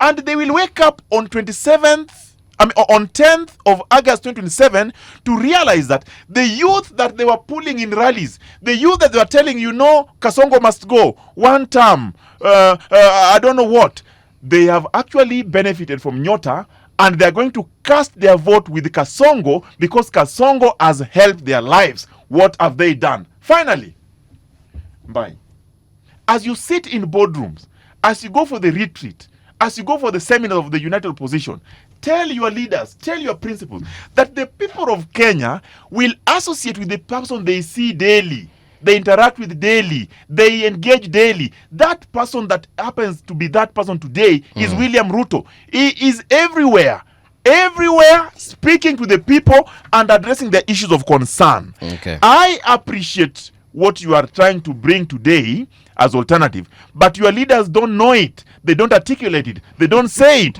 Go tell them that that's what the people want to hear. For us, we are saying that today as we speak. Do you know where the president is? Where was he yesterday? He was in Kilifi, Malindi, doing the same thing, telling the people of Kenya, the young people, the 8 million that you are saying will not vote for him, that listen, we have had challenges, but here is money from World Bank that I believe is going to start your life. Don't refund it, but use it. He has said that some of those people will drink that money. Mbae, if you believe in Nyota and you say you're part of it, do you know that the people that are getting the Nyota fund are first going through a training, are first being identified, and then they are given training on how they're going to use that fund. It is not just something you pick people from the street and give. It's not just training, they're also handheld. They are handheld and they're monitored over time. It is an apprenticeship system. Exactly, City. That's why I'm telling these people that's why I'm telling these people of opposition, opposition, tafadhali, if you are going to meet Ruto on the ballot, you better have a plan. You better have an agenda. You better have an idea, because Ruto will have you for breakfast by 10 a.m. in the morning. I am telling you, Mbae. I am telling you, Mbae. Paul. Yes. You know these fellows, we are going to invite them again, but they're going to pay. Because we invite them here to discuss issues. I think this is a platform for them to support their parties. We will keep inviting you, gentlemen, but you're going to be paying. Daktari, we have about 8 minutes. So and let's be generous with each other as far as the time is concerned. We be fair rather in terms of time. So you want to respond to something. Yes. And as you do that, because also it is a question that has been asked not just by Fred but by the general public and other people that we've hosted here. Apart from criticizing the government and picking up and poking holes in their situation, what fresh stuff is the opposition planning? Very important, number one. Like I've told you. First of all, don't tell us that the president is very busy every day, that he's available in all the TV stations. The question is, he's busy doing PR instead of governance. That's what I told you, the problem we have in this country. We have so much politics and PR other than governance. The moment you can be a politician for 31 years, the moment you pick the Bible, as a president, you must switch to governance and listen to technocrats. Listen to people who tell you how governments are run. Yes. So don't tell us somebody is busy, busy everywhere, trying to create more promises on top of what he promised 2022. You cannot tell us about young people empowerment. You cannot. When Ways is not working, Youth Fund is not working, WEF is not working, Hasra Fund has sunk with 11 billion. Then you say, because I'm not able to put structures, I can come and give you money like that. I can tell you, seated here, city. Let us go. 3 months later, all the young people who have been given this money, is it 800,000 or something? Let's go find out where they are and how they are doing the money. Simple. It's very simple. We are here in this country by August. Let's go check and then we'll talk after that. Anyway. August this year or August? August this year, of course. Okay. Yeah, 6 months. Let's find out. Were you given the money? What did you do with it? No, let's move on. So we are saying, you ask us for alternatives. And let me tell you, Bobby. Let me go to the basic things governments are supposed to do. In this world, governments are elected to do 3 things. Yeah. One is security, education, and health. Let me start with those ones. Right?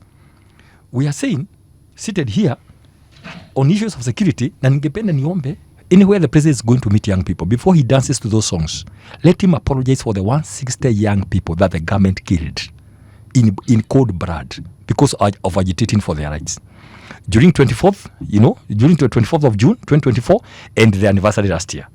Let him, and Saba, let him up for once. Let him just, as a human being, he sees his father to some kids. Let him go and apologize to young people before he goes to bribe them with money. That's number one. So let me tell you, we are going to look at health system. SHA was made systematically to siphon money from Kenyans. We'll go back to NHIF, upgrade it, look for it, and the money is supposed to be done, improve NHIF. Lead all the cartels that were there, we are told they hammered to SHA. The SHA was supposed to prevent. That's what we were told. But now look at what is happening. They are talking about taking people to court. They are the same people who are eating. So let's go to education. 4 years later, we are not sure which system we are using. There were issues about CBC, but there was a working party. I can tell you working party was made up of the best brains on education sector. Really? Some. Okay, let me qualify. Some. That working party? CT, some. No, wait, let me say some. No, let me qualify because like I said, I like being scientific. Yes. At least, some of the things have never been implemented. So you cannot come and say 4 years later, again, inability to do things right all kushindwa. Mtu mwenye ameshindwa na kazi. Let me talk quickly about, I've told health, education, and security. We will never kill anybody in our government. I can tell you today. We will never kill anybody. We will never kill the young people. We will never use police. Those are the promises that were made by the president. Today, what is happening is literally using NIS, CID, all those kind of people to do a lot of politics. Let me tell you something. We talked about public debt. Today, look at the 4 trillion being borrowed. You cannot tell. Borrowing is good if you're borrowing it for production, development, not consumption. Those are the things we are saying. Foreign policy. We are getting trouble with the DRC. Here we have issues with Sudan. We have issues with everybody else. And most other countries. We need to know where we stand. The problem of this government. We actually don't have problems with countries as you're suggesting. Let me put from this. A foreign policy. No, we don't really. We don't. What are these problems that we have with our neighbors? The problem with our foreign policy is not our foreign policy should be the word is sustainable. It should be certain. You cannot relate this way. Then we have of course DRC have a big problem with us. Let me ask you, what problems do we have with our neighbors? We have a big problem with our neighbors. Let me tell you how. Give me one problem, please. DRC, we are getting into the reason why DRC left us as a member of EAC and lashed to SADC to get help from us is because we are mentoring with the issues of mining in DRC. Let me tell you the other issue. We are here trying to be good with our neighbors because we are sharing, we are reading scripts and movies a lot from Uganda and Tanzania about what is happening and all that. But look at the issues in Sudan. We are being accused of hosting people who are not friendly there. Those are issues that are coming up. And you have led the stories, even some from America, about what we are doing, and we are being mentioned. Kenya is being mentioned about our relationship with other countries. So what? Dr. Mbae, when Bashir was being looked for by the ICC who were hosting him here, when the president of Morocco, who had an issue with the Shahrawi government, was having his issues, we have done president that of Morocco? Yes, the leadership. Okay. They are the Saharians who are a breakaway. There are issues about that independence. There's a point I'm trying to make. Yes. This country invites everybody. Those fellows can come in. RSF can come in. Burhan can come in. I do not think we've actually ever stopped anybody who wants to come to this country from coming in. But I understand Daktari's point of view, because when he speaks of RSF and when he talks about DRC, those are issues. You might not look at them as problems, but they are issues that are bringing some kind of antagonism between the two countries. And so I don't think so. Well, if the president of a country doesn't like something to do with our president, have Kenyans been denied entry into DRC? The answer is no. That is not an indication of a problem per se. No, actually it does. When you have a problem with a country, yes, the diplomatic relationships become an issue. Lakini imanishi so sasa I am saying unangoja kuona Wakenya kesho wakiambua. No, I'm trying to tell you that those issues are not there. When you have a slight, you see, Dr. Mbae is suggesting that we have problems with our neighbors, and I'm asking, what are these problems? No, let me put it this way. I'm asking, what are these problems that we have with our neighbors? Our problem, my point is, yes, foreign policy should guide how a country behaves with its neighbors. Yes. Both, for example, the East African community, regionally in Africa, and yes, the world. We don't have, that's why we are all over. We treat this one this way. We are mentoring to the issue of South Sudan, bringing their labels here. A foreign policy should guide to say we are not going to interfere with any other country in terms of their internal structures and how they are running right now. Number two, how are we going to deal with Israel? How are we going to do with America? How are we going to do with China? Okay. But today we are flip-flopping for months. And finally, my brother, on affordable housing. Please, we are going to empower the private sector to build houses. The work of government cannot be to build houses. Right. Give policies which are good for the private sector,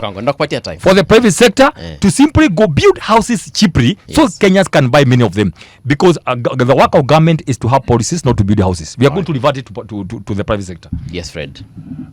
Dr. Mbae, I appreciate you are the one we are debating with. I'm not debating with Mbuvi and the city. They are facilitating. You're actually addressing the audience, but carry on. Yeah, but he's the one I'm directing this to, and okay, because he's the member of opposition, and I want to tell Mbae, all these things we are saying, I agree with the city.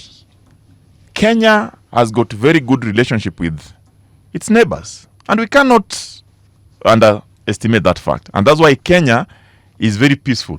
Some of those people, when they have challenges in their country, they come here. Some of them, even their leaders, seek medication here. They come here. So we have a country that is accommodative, loving, and caring. Number two, the work of opposition, as it is known worldwide, is to oppose everything.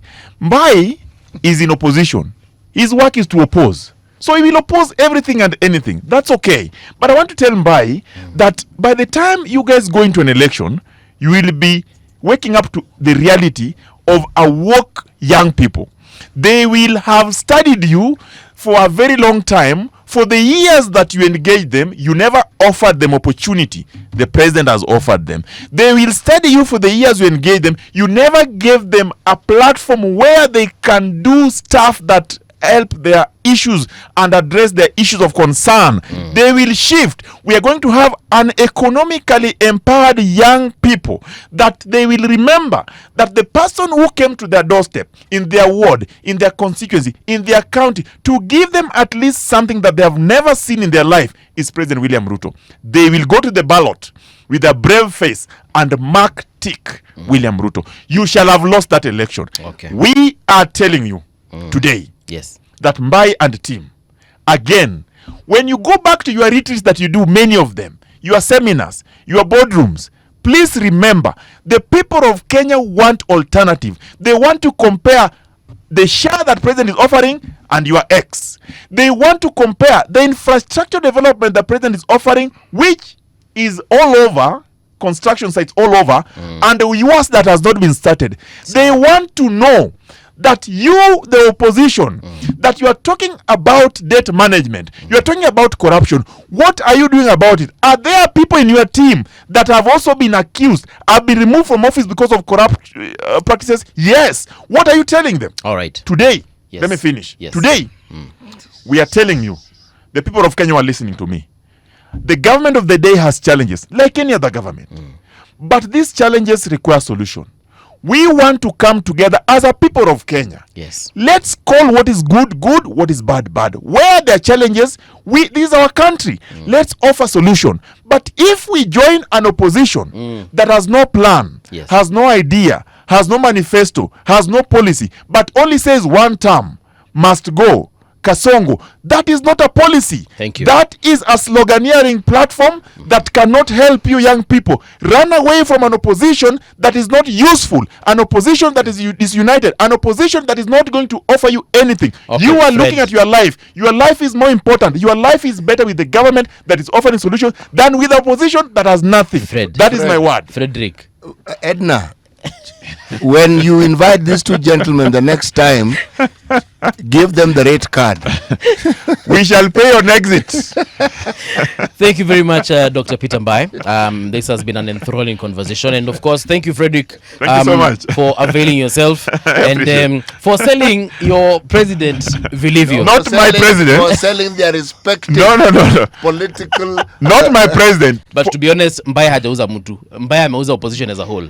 That's why I But, say- No. but Look. Fredrick ameuza president yake yote. No, the president is the president. Is your president, is vice president. You have and mentioned is leading. every- Is the symbol of national unity movie. And it's okay. I'm not saying it's and a we bad are thing. saying whatever he's doing, we Yes. appreciate. The opposition are opposing, Yes. but they are not giving us solutions. I'm actually not faulting you, Fred. I'm Very just well. saying that you have mentioned the president on every sentence. Dr. Mbae, okay, 10 seconds to funge mambo. Dr. Mbae doesn't understand the concept of 10 seconds. No, just tell him- ten Lil. Just tell him, 10 Daktari, seconds, yes. say your piece. Say my, Yes. please. Yes. Guys, we are set. I want to tell all the people who have been craving for change, who are suffering, medical bills, harambes every day, kids are not going to school. People are literally being locked out of their houses, rent and all that. Please, the time is coming. Yeah. It's just 1 year. Let's get good leaders so that even as we get to the top, and please give us time to get you the best team. Okay. I'm talking about a team, not just one man.